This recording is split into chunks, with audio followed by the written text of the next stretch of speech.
Hi, this is Tim from newblinds.co.uk.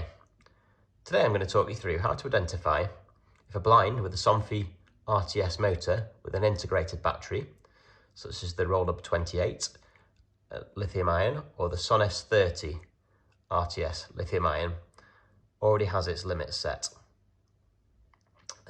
This is useful because sometimes you might want to approach a blind that's already installed, you've lost the handset, and you want to know where to start with that blind, what the status of that blind is. Also, we find that in some instances when programming the blinds originally, when closing off the programming procedure and pairing the motor to a handset, this step isn't always completed perfectly. So to do that, you press briefly the button on the program button on the rear of the handset after setting the upper and lower limits, and sometimes that's done and you don't get a response from the motor.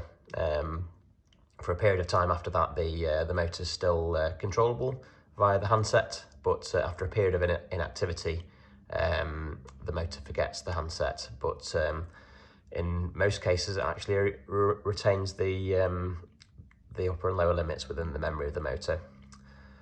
So what I'm going to show you here is the first step of just checking whether that motor already has limits installed, programmed.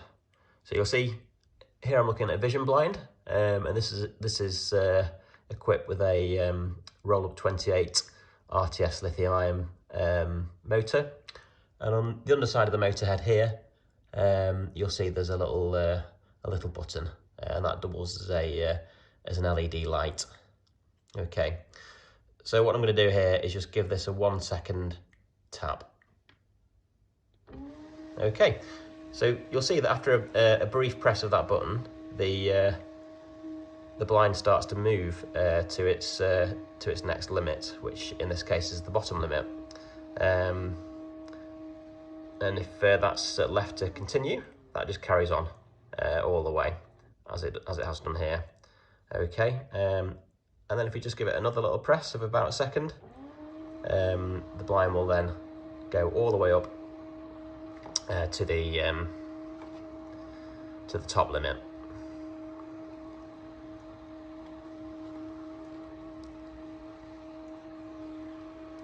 And if we want to stop that part way through, we just give it another press.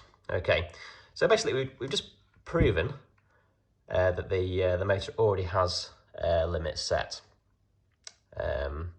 but in this instance the handset isn't paired with the motor. So there's quite a simple way to resolve this, and I'll talk you through that now.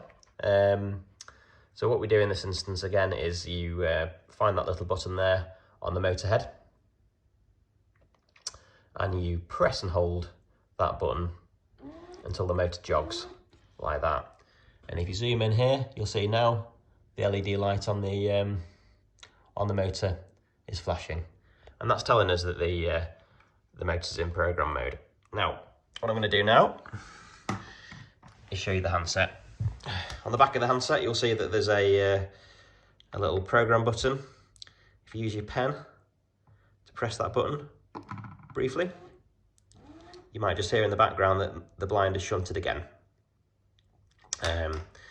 So what we do now, now that blind is shunted, that tells us that that handset's paired with the motor, and it works perfectly. Okay, that blind's going up to its limit. Stop like that, and back down again. Okay.